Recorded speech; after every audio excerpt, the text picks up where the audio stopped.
time later on in the presentations or the discussion. So I'd like to address the two new items on the agenda. One is the requirement for wearing masks all the time.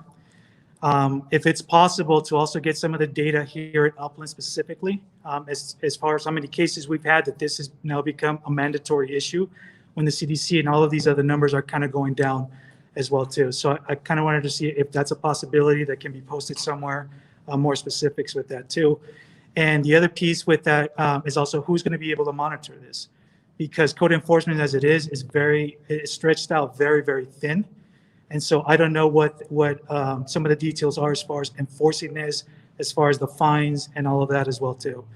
The other piece of that too is the idea of having that urban area is fantastic, but how we're going to upkeep that also and keep some of the transients, some of the criminal vagrants out of that place, because if it's brand new, it's going to be more of a magnet to that too. So I didn't see any, and maybe I missed it, any ways to kind of maintain that for the safety of the community as well. But it's a great concept and idea. So thank you. Please don't forget Mr. Carlos Garcia. Oh, sorry about that. Yeah. Any other members of the public? Councilmember Elliott? Yeah, I was the one that proposed having the city council advisory committee look at this for the mask requirement. And my thinking on it was, I don't have that data. That data is critical. That data needs to be dug into, but I just wanted to say the reason behind that is because school is starting, because we're not getting the economic upturn like we would like to see. The thing that's keeping us from that is the fact that we still have the virus and we don't have anything right here that's showing that this is going to stop. And so other countries have stopped it by strict adherence to mask wearing, hand washing, and distancing. And we have the mask requirement, but it's not being enforced. It's not being even acknowledged with a lot of people.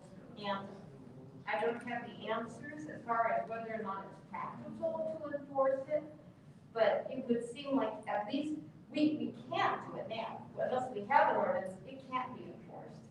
So if we had an ordinance, at least in egregious situations, it could be enforced. Thank you. Anyone else like to speak? I actually pulled the numbers yesterday. When you do it, take a look at your surrounding areas too, because Ontario has almost 8,000 cases. We have 1,200 cases. Look at it, because there's no wall that keeps anybody from coming in. Right. Any further public comment? Hearing none, I'll bring it back to the committee. We have the approval of the meeting minutes from the June 3rd, 2020 minutes. Make a motion to approve the minutes. Moved and seconded, and I would be covered vote. So all in favor? Aye. None opposed? And any abstentions? Motion carries. Old business supplemental revenue items. Was that, who made that motion? I'm sorry. I did. And it's hard to pronounce.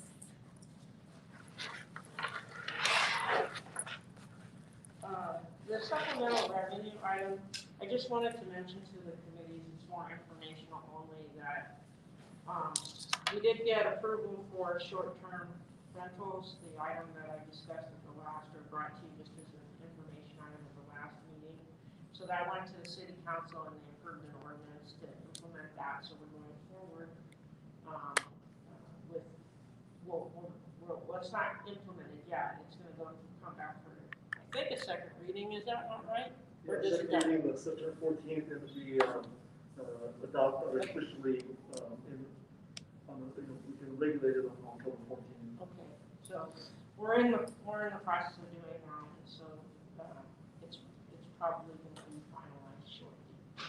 And then the other item is we brought back to the city council the proposal to move forward with the half-cent sales or full-cent sales tax, and the council decided at that meeting that they didn't think it was the right time to move forward with it on the November election. So I just wanted to give you an update. Thank you. New business, COVID-19 consideration of mandatory face covering ordinance.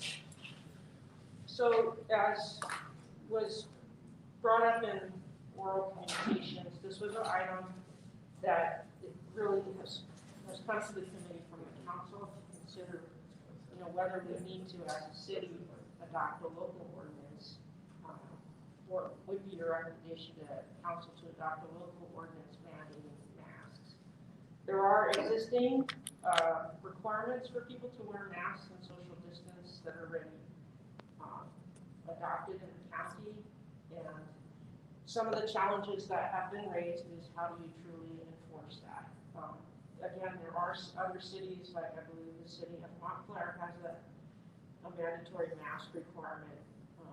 The city of Claremont, I think, also is moved in that direction. Yes, they just had their second reading last week.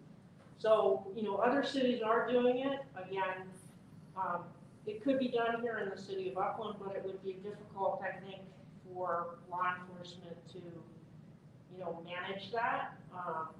In the staff report, it indicates that it's undetermined whether they would be able to address, proceeding forward with that kind of a requirement. And actually, enforcing it, and we would have to establish some sort of, is that going to be the $1,000 fine? Is we've been utilizing for the other temporary or the other ordinances that the city has adopted as it relates to COVID compliance. So that's just to open that discussion up for you and see if there's some guidance that you can provide back to the council on whether or not they should consider that type of a requirement here in the city. Okay, I'll open the discussion. Shannon? So I did a little sampling of our residents, just a small few, 56, pretty significantly overwhelming that we should not make an ordinance. There is the county mandate that we should be following, and under observation, moving through the city for the week, I shopped in all different areas of the city, and it was pretty evident the majority do wear masks. It's a very small percentage that are not using the mask coverings. The majority of our businesses do state you need a mask to go into the store. If you're in our Hobby Lobby, they will correct you to put a mask on. I would like to see it remain in the business community as far as them having clientele and enforcing it in-house. Because we can't really enforce the mandate or the ordinance, did anyone ask Upland Police Department if that was something that they would support? I did not ask them. I just know that the chief that as a rule has said to me before, he has to prioritize his calls for service, and in the order of priority, this probably wouldn't be high on his list. Again, he's involved or engaged with if we have to do enforcement related to business compliance, and that already is a little bit of a challenge. I mean, it's through the health department for the most part, but they're coordinating with the health department on any kind of enforcement. And actually, we, from a business standpoint, Robert Dahlquist's team, his economic development team, GEO, and we have a part-time person that's helping go out to the businesses and apprise them of our grant that we are providing, and the county's grant that we're providing to get people to put in the PPE and the necessary features to keep their employees and their customers safe. And that is part of the compliance orders, that if you do take the grant money, that they have to follow the guidelines, and that would be no mask. That's correct. And it's really taking a more encourage compliance, and quite honestly, I talked to several businesses regarding the COVID compliance, and they recognize that it's important for them to stay open, to continue to adhere to the guidance documents that already are in place by the county and by the state. And so they take it real seriously, and that's probably why you're seeing the businesses have signage up, don't come in if you're not wearing masks, that kind of thing. To answer the question that the person from the public had on our statistics, the county has a dashboard that identifies statistics for each jurisdiction within San Bernardino County, so you can determine how many deaths have there been, what's the caseload. You know, there's all that information that's already available on the county's website for all of the jurisdictions. The state, though, and the county, the state is indicating, you know, we're going to evaluate COVID compliance based on a county level, not a jurisdictional level. So while it's frustrating to some that you know, there's geographic differences between the agencies and they all be treated alike, the state is taking the position, and the county still advocates for some individual consideration as to, you know, shouldn't we allow more businesses to be open and function properly?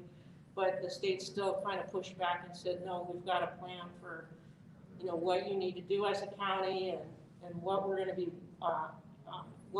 evaluating in terms of the criteria. And their latest is even, you know, you need to be flat or be declining for 3 weeks before we'll consider, you know, moving you to the next lower level of, I guess, freedom, or higher level of freedom, however you want to look at it.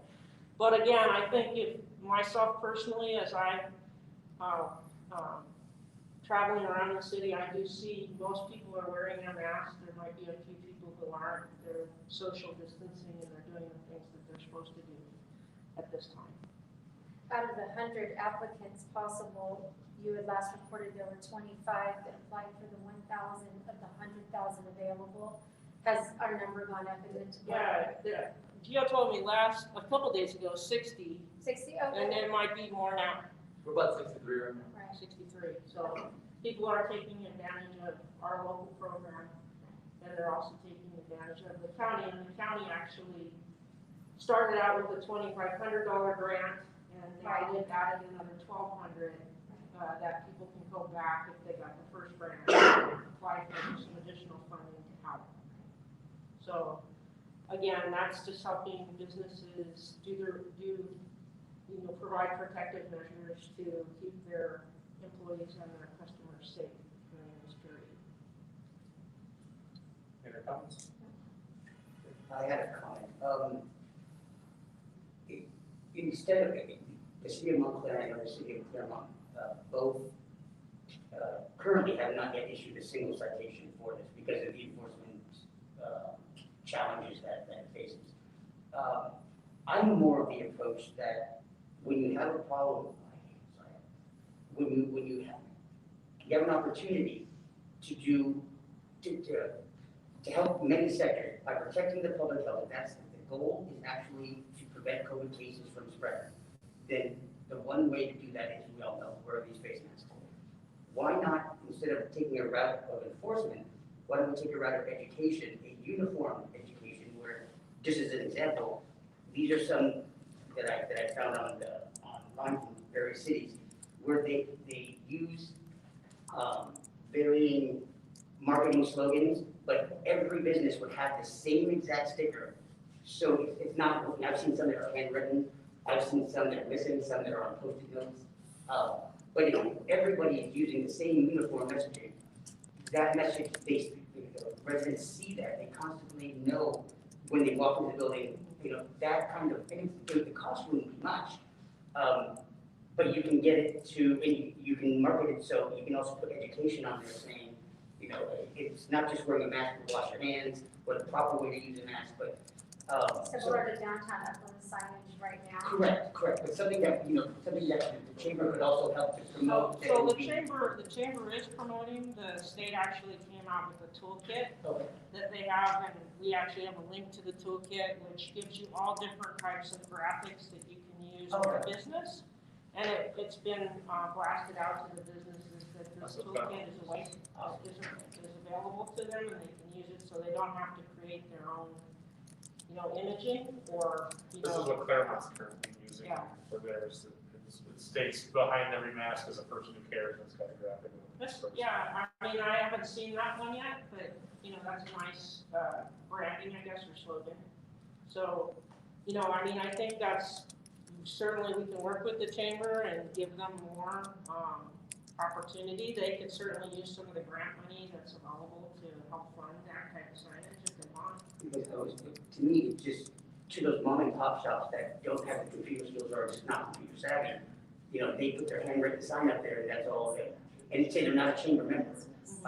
Sure. We don't want to leave them out. But it's yeah, they may not have a computer, so maybe that's another. Right, that's what I'm saying, but it'd be simple to just, you know, if the city has their list of either the businesses, either mailing or have a way that we can maybe get the same stickers to everybody, just a uniform that the city cares and we're trying to protect everybody and let's get, well, you know, get through this together, type of thing. So that's what I would just, that to me made more sense than an enforcement policy of a possible citation. Alright, so bringing it back to me now, the current number of cases Uplands had, if anyone was wanting to know, that was 1,169 with 21 deaths. I did speak to the hospital late last week, and they said that their hospitalization rates are going down at our local hospital. That is also the trend countywide. The one thing that concerns me a little bit is the governor's new plan for opening is the positivity rate of cases has to be below, I think it's 6%. Currently, San Bernardino County is sitting at 10.2% and moving up. It was at 10 at the end or beginning of last week. Now it's up to 10.2. We're moving in the wrong direction. One of the biggest areas they said that stops the spread is obviously wearing a mask. I'm all for it, but I'm not for creating an ordinance that's not going to be enforced. It's just another paper tiger. It's no different than the state's mandate, it's no different than the federal mandate, it's no different than the county mandate. If we're not going to enforce it, then don't even start the process.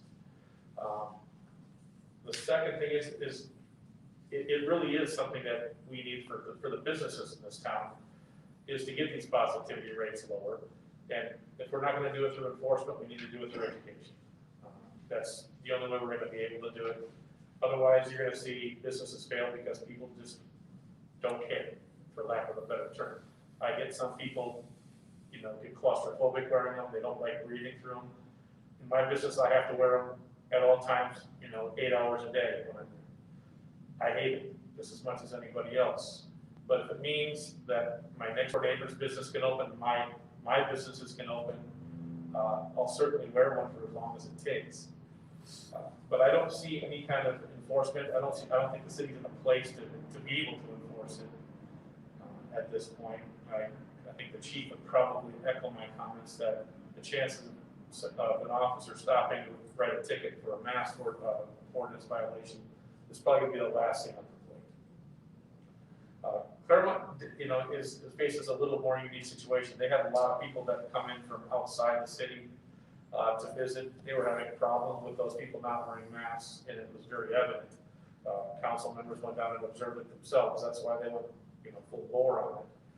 But they have an enforcement mechanism through their police explorers and reserve officers. Their enforcement won't start until after Labor Day weekend. But their enforcement mechanism is warn. If they choose not to, warn them again, and at that point they start the ticketing process. They even offer masks. But the police, even in Claremont, are going to be the last people called, and that's going to be the guy that doesn't want to give his ID, that's refusing, and becomes belligerent with the police explorer or whoever's doing the enforcement of the park range.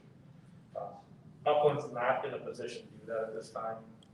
So my recommendation would be to not bring a mask ordinance forward.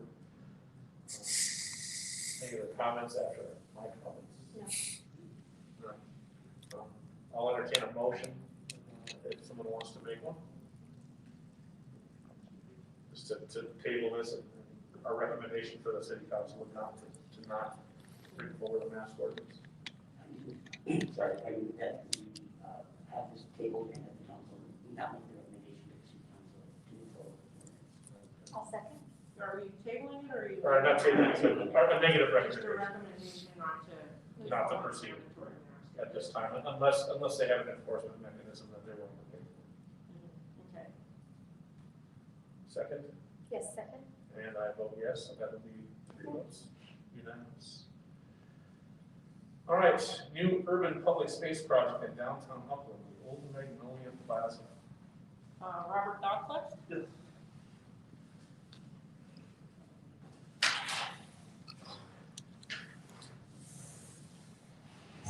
Good evening, good afternoon. Have some of our staff here who, work on projects like this, Gio Riano. We have downtown administrative person. We have Liz Chavez, who's our government service manager, and Mel Cosla, who's our government coordinator as well. We're seeking the committee's comments and recommendations to the council to proceed with the proposed development of the new urban public space in downtown. We're calling it Old Magnolia Plaza just as a good identity, but by no means is that the name that would be determined by the city council. But rather calling it Project X, we want to kind of give it a bit of identity. And we recently thought that's a Plaza Square, which is also kind of a nice name for kind of open space like this. This project is part of our continuing efforts to improve and enhance the public realm and aesthetics in downtown. Recently, we got approval from the city council to proceed with the downtown streetscape beautification program. If you have any questions on that or didn't know what that was, I can go into some detail on what that entails. This proposal includes developing 2 parcels that total 0.69 acres, so a little over half an acre, that are adjacent to the Pacific Electric Trail on both sides, between 2nd Avenue and 3rd Street. The downtown lacks a central public space which can be utilized as a social gathering area for downtown patrons, as well as a place for downtown events or holiday celebrations, or even small concerts. Part of the amenities we have included on here is kind of a small stage. We feel this location is ideal to also serve as kind of a quasi trailhead for the city's major Class 1 trail to encourage bike riders as well as the trail users to stop in downtown, rest, and maybe have a bite to eat. Some key features include potentially using the red brick sun-kissed wall that was saved in the demolition of the packing house on 19th Street.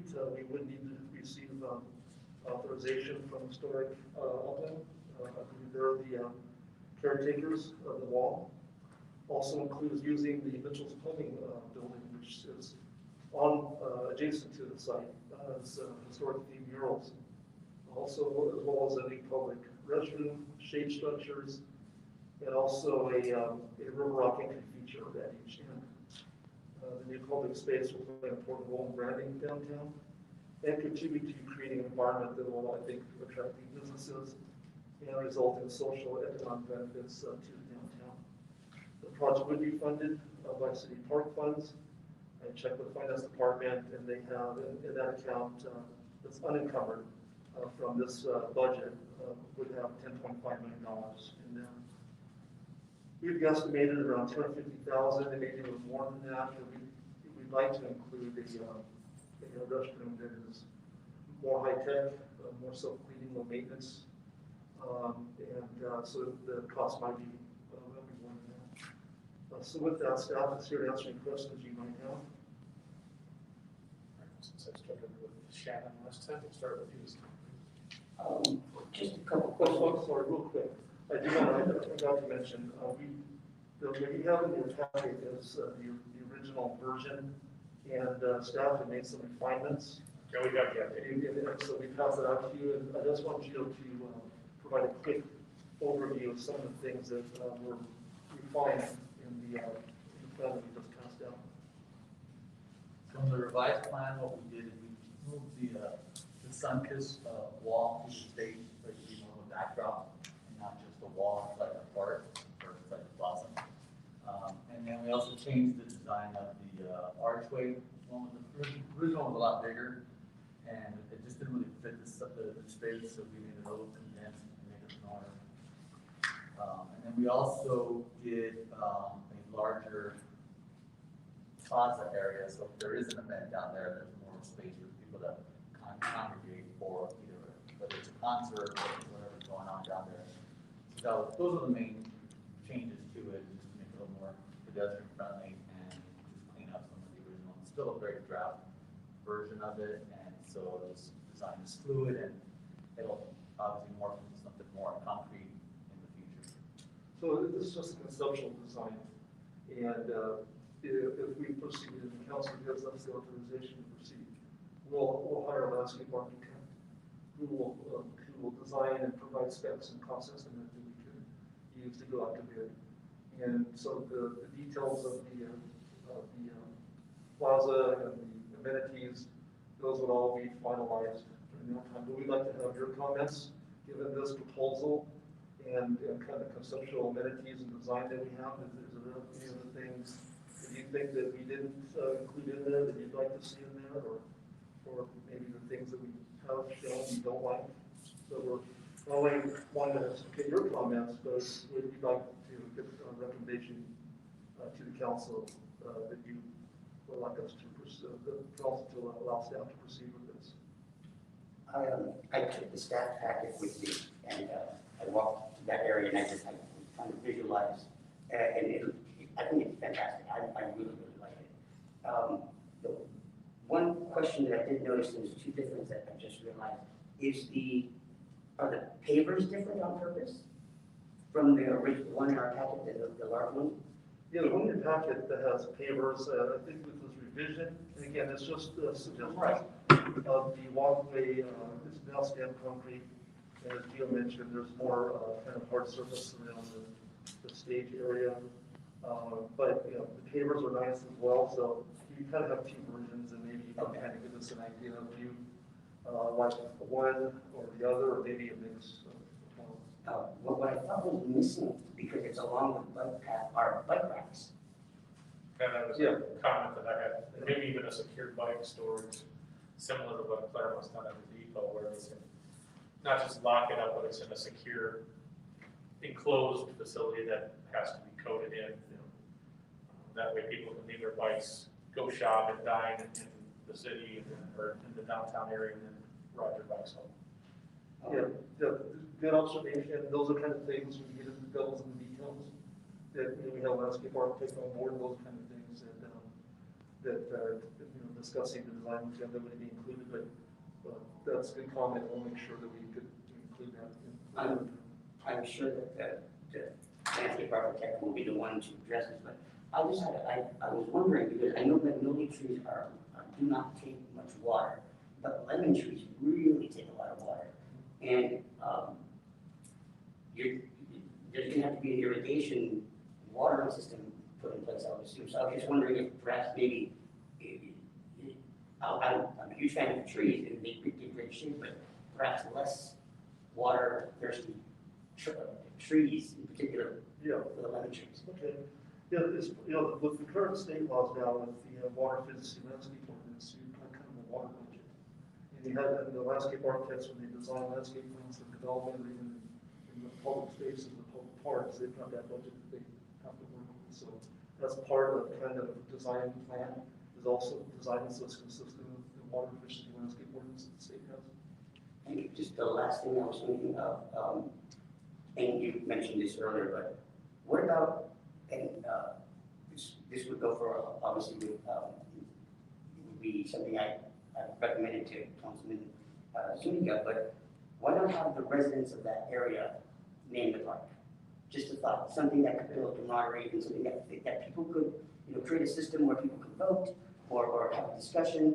But, you know, there's a lot more pride and ownership when you walk with your kids are going to use the park. You know, we named this park. It's just a feel-good idea that I think would go well in the district. Yeah, Councilman Zoom is really going to consult with me about that. I think that's a nice idea. And again, as I said earlier, this is just a name, give it identity. But the council will ultimately decide that, and so I think that's a good idea.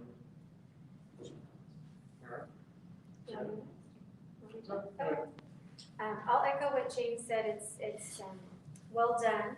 It's very impressive. I think COVID has taught us, the COVID world we're entering into, that we do need more outdoor space.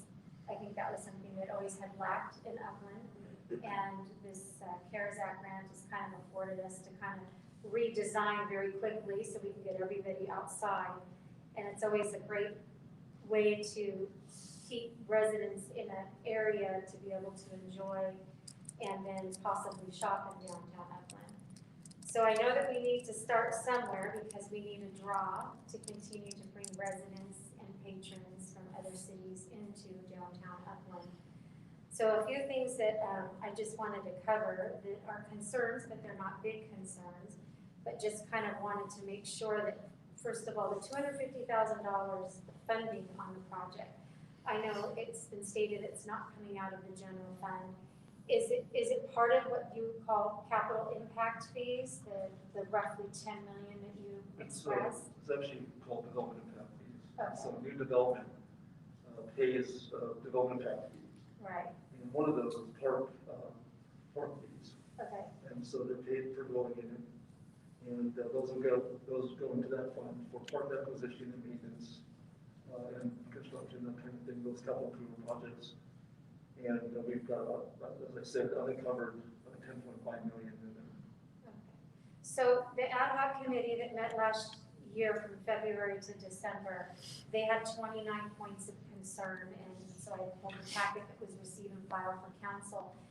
And there's maybe 2 points that are addressed by bringing this forward in the community, and we're missing at least 25 plus. It's estimated that there's $11.5 million worth of work in downtown Upland.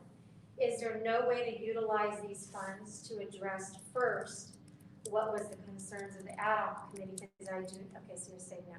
So that is not affordable to improving parking, lighting, none of it. All of those funds are discrete for specific park improvements. So they're collected for a designated purpose. Whether it's new design or our existing parks? For new design and new replacements of or added features in existing parks. So the 10 million, so to It speak. can't go to streets or sidewalks or lighting or anything like that. It has to be specifically used for. Unless it's included or adjacent to the park area. Well, if it's part of the park, obviously, but outside of the area, just on a general street, you can't use that money for that purpose. Okay. As part of the municipal code and looking that up, there's supposed to be 4 accounts for that money. Is that when you give a total overall allocation of 10 million, it was saying that it needs to be divided into 4 accounts, which would be infrastructure, then parks or new parklands. Is that total general fund specifically for those allocations, or? There are a number of development impact fees. There are storm drainage impact fees. There are park development impact fees. There are street renovation fees. There are general fire or general police services fees, and they all have a discrete purpose that they need to be used for, and you can't cross the line. Okay, They're restricted. Restricted. so the 10 million is available for this. Just, that's within the park development fee account, so, that's a lot more than this, but there are other parks within the city that haven't been developed yet, and so that money's being collected for those purposes as well. And is Mitchell's Plumbing building, so they're on board with it? Because that building's for sale, correct? It's actually been purchased. Oh, So we met with the new property owner, and we specifically want to meet with him because he was starting to clean up the building. We wanted to know what his ideas were for that building. We also wanted to show him what we were proposing as a way to really get a quality tenant in his building. And I think we're working on something that everyone will like. But he is on board with us, allowing us to put murals on that wall. So we might secure kind of maybe some kind of a facade easement or maintenance easement where we would be able to put the mural on his wall and have an easement where we maintain it, kind of thing. So, but he's on board with allowing us to do that. and then at the last economic development meeting, there was a discussion about murals in downtown Upland and whether or not it went to the council about discussing the specific historic downtown upland plan. So currently, the panda down there doesn't fit within the scope. It's really a code enforcement violation. And I think it was supposed to come to us as an advisory board that we were going to discuss that. But because this has murals for historic purposes, I just want to make sure we're not missing the vision of what are we doing down there? Because that discussion wanted to have some open dialogue about amending specific plan or the tone of downtown Upland and what we can capture and attract. So this falls right within the specific plan and takes us further into that vision, so to speak. So that would only be something I'd want to make sure that council members that had expressed changing that up, that we're good. So you don't get to the council level and that comes up and. Again, this is just a conceptual design. Right. We put that on there. Okay. And, we're gonna take something back once we've had time to do that to this committee and then the council regarding murals. Okay. And then at some point, that may be decided, but other ways, not going to conflict with whatever policy decision is decided. This is just conceptual design. And then the Upland Police Department, have you gotten input from them as far as how they would see this as, enforcement? Because, we need to utilize the space. Without utilizing the space, we could attract different elements which will increase levels of calls. Has anyone reached out to get their input on As it? we move forward and develop the design, they'll be a part of that, just to make sure that there's no hidden spots or things that they would be concerned with. But again, it's an open space recreation or plaza feature that will need to be maintained. There was a question about how's that going to be maintained, and it would be maintained by our Public Works Department Operations Division. And the features would be set up so that the police department would be satisfied with how they laid out. Visual and safety and. Right. And lighting will play a part of it. Yeah, that was one of my concerns, that those 5 picnic tables don't become day beds or transients. I think lighting, having adequate lighting will play a role in other methods to kind of eliminate that or mitigate that. And the goal is this actually, and I don't think, Robert, you mentioned it, but there's a trail improvement project that's also going to be going on from, Euclid Avenue to campus, and so it's within that segment. And the idea is, again, to beautify that portion of the trail and to bring more people down there. And I think more people using the facilities will make it will enhance the downtown, but also make it an unattractive place for those people who aren't really using the trail for that purpose. And I'm glad you mentioned that, Rosemary, because we've contacted SBCTA and we're just getting a meeting set up. So I forwarded this to them so that you see our project we're proposing, and we want to see what, in terms of that $2 million grant, if they can pay for some of these improvements, so that we're not funding the whole thing, and some of the basic improvements are paid for through that grant, and then the remaining of the park funds. Yeah, the lighting of the trail, the intention is as part of that project to have additional lighting and LED lighting and kind of, again, improve the area so that it discourages the people that from just hanging out per se versus using it. And would Parks and Recreation handle the booking of the venue? Yeah, I mean, if that's going to become a place where we would be entertaining rentals, yes. There's also things that need a special, temporary use permit, so it just depends on what that is. I do have a few questions. So the funding for this isn't coming at the expense of other projects or other parks in the city that need maintenance or capital. No, we would have 10.5 million by June 2021. So there's in the budget for this year, there's projects, and so these are uncovered funds that don't include anything that was budgeted for this fiscal year. I guess what I would add to that is that in general, we could spend much more than 10 million on park improvements. So it's part of our, I mean, this is an added recreation park type of open space facility, and it complements with the intended purposes of those funds. Again, you know, we could actually, you know, have 50,000 or 50 million or $75 million and be able to put it to use. Do those funds have to be utilized within a time frame? As long as we have a plan to use them, we have more time, because obviously if you don't have $75 million, it takes you time to build that up to do these. So you just need a plan to keep the, So we don't have any deferred maintenance currently in any of our current parks. We always do, but these aren't supposed to be used for, those funds aren't supposed to be used for maintenance, they're supposed to be used for capital improvements. Good. That was my question. HDU, has anyone talked to HDU about this? Yes, so Joe, you want to go ahead and, Yeah, so we spoke to HDU at the onset of the project to get their buy-in, and they, again, said the same thing, that the open space in downtown is missing, that they're very supportive of it, and they're looking forward to getting it completed, you know, sooner than later, once it goes through the process.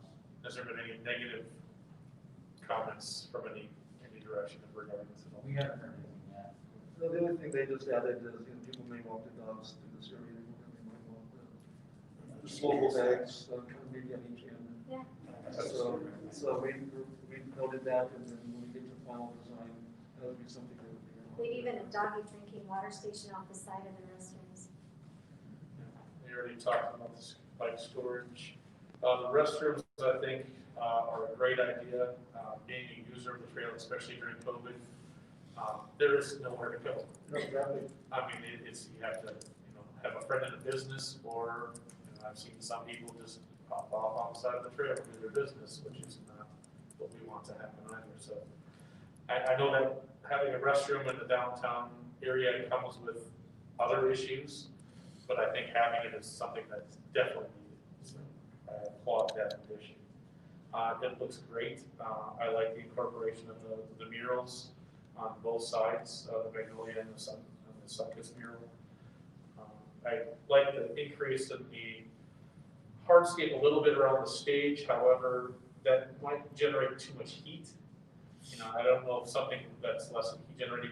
I know grass is going to be really hard to keep there, but something where when people start going out to sit down there, they're not roasting. Like if you went out there and sat out there right now, it would be a radiator this time of year as far as the heat. So I don't know what can be done with that. Maybe more shading, shade trees, more mature shade trees planted in that area to try to keep a little bit more shade initially without overgrowing too much.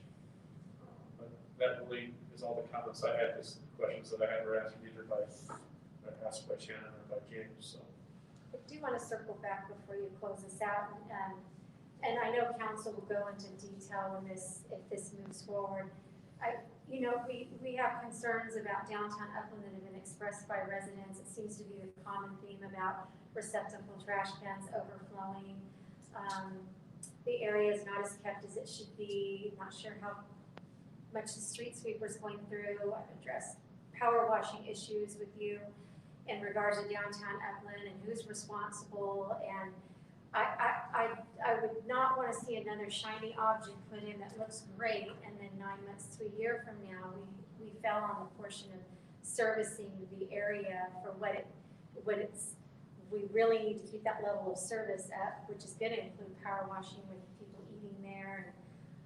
So if we're not addressing servicing what we already own, and then we bring this in, I think it could cause complaints on the back end. So just making sure we're very thorough and cognizant of those. Yeah, we're cognizant, but you know, it's sort of like, what do you know, there's so much, the glass has got this much in it, and you know, it's got glass needs for, you know, for what's in, for that, you know, revenue stream, if you will. So it's difficult. It is, you know, a priority. It's determining the level of service.